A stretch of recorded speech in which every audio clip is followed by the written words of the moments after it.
Olá, tudo bem? Eu sou a professora Ana Carolina, professora de História, e hoje estamos dando continuidade a todas nossas aulas anteriores. E hoje nós iremos falar sobre o mercantilismo. Você aprendeu que os reis absolutistas tinham um grande controle sobre tudo que dizia respeito ao país que comandavam. Nesse sentido, era natural que interferissem no andamento da economia, isto é, nas atividades econômicas que geravam riquezas para a nação, como o comércio, as manufaturas, a relação com as colônias, entre outros.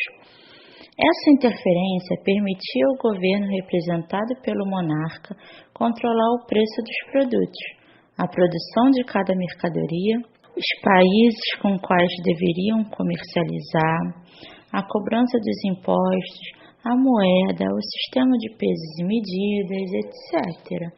Então, o rei era realmente absolutista, poder absoluto com economia, política, religião, questões sociais, tudo nas suas mãos. Ele era o detentor desse poder.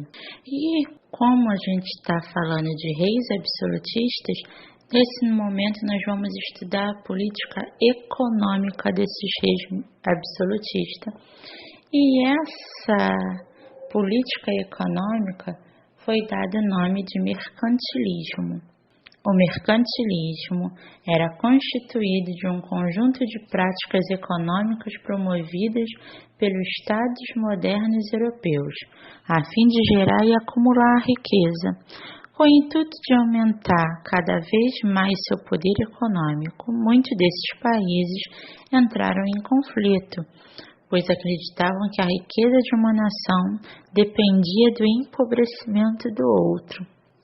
Esse sistema econômico mercantilista marcou um período de transição entre o feudalismo, típico da Idade Média, mas que ainda não havia desaparecido por completo com o início da Idade Moderna, e o capitalismo, que se consolidou como um modo de produção dominante em alguns países da Europa no final da época moderna. Em um primeiro momento, o desenvolvimento da política econômica mercantilista foi positivo para a burguesia, que de maneira geral apoiava as práticas promovidas pelos monarcas absolutistas. Isso se dava porque o comércio, uma das principais atividades burguesas, foi facilitado pela organização estatal que unificou o sistema de pesos e medidas e o monetário, ampliando a possibilidade de negociados comerciantes. No entanto, com o tempo, os burgueses começaram a enxergar na intervenção do Estado um entrave para o seu desenvolvimento econômico e passaram a reivindicar a liberdade comercial, colocando-se contra o absolutismo e o mercantilismo. As principais características mercantilistas é o intervencionismo estatal, o metalismo, o incentivo às manufaturas, a balança comercial favorável e o colonialismo. O Estado absolutista apoiava as grandes navegações, pois esse comércio da Europa com o Oriente também fazia parte das metas mercantilistas. Os países que entraram tardiamente na corrida por riquezas contratavam navios piratas para roubar às vezes. Frotas inteiras vindas do Novo Mundo e das diversas partes do globo, carregadas de ouro, prata e mercadoria valiosa de outros navios. A atividade dos corsários era muito lucrativa. Como estavam a serviço de um determinado estado que o contratava, tinham a preocupação de atacar apenas os navios de países inimigos. A diferença entre o corsário e o pirata comum residia no fato de que o pirata comum roubava e matava a tripulação de qualquer navio, não importando a que país a embarcação pertencesse. Os corsários atuaram bastante no século XVI e XVII, ajudando a enriquecer ainda mais o Estado absolutista responsável por sua contratação. Depois desse período, os navios passaram a se proteger dos ataques, reforçando a sua defesa. A pressão internacional para que acabasse com o incentivo à atividade dos corsários fez com que eles fossem percebendo aos poucos que os ataques já não eram tão fáceis e lucrativos como antes, e esse negócio foi chegando ao fim. Os principais países mercantilistas foram a Espanha, a França, a Inglaterra. Esse mercantilismo assumiu formas variadas, de acordo com a especificidade de cada país europeu que o adotou. A Espanha, por exemplo, pôs em prática o chamado bulionismo, isto é, a tentativa de acumular a maior quantidade possível de metais preciosos extraídos da sua colônia. E nesse sentido foi a que mais deu sorte, porque eles acharam as nações no meio da América Central, então eles tiveram uma capacidade de ouro e prata bem grande. A França adotou o colbertismo, que ele era marcado pelo financiamento governamental às manufaturas de artigos de luxo, como perfume, tecido, entre outros.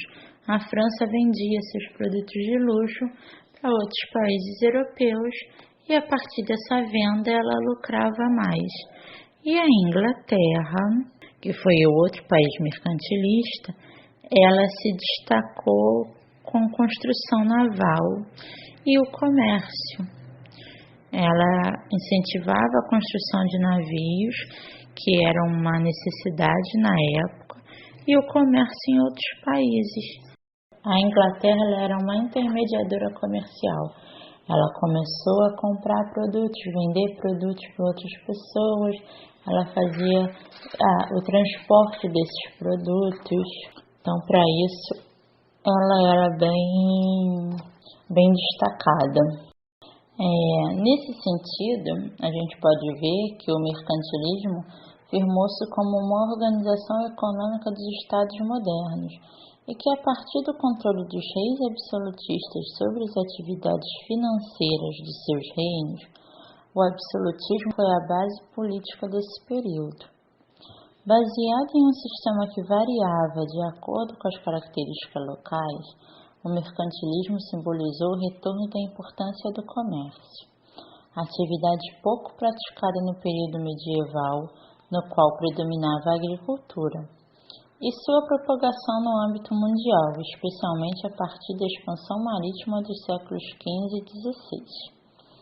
Nesse sentido, as histórias da Europa, da América, da Ásia e da África passaram a se entrelaçar de maneira significativa, uma vez que a exploração de colônias e o comércio de especiarias e metais preciosos, assim como a exploração de trabalho africano escravizado, tornaram-se essenciais para o êxito econômico das nações europeias.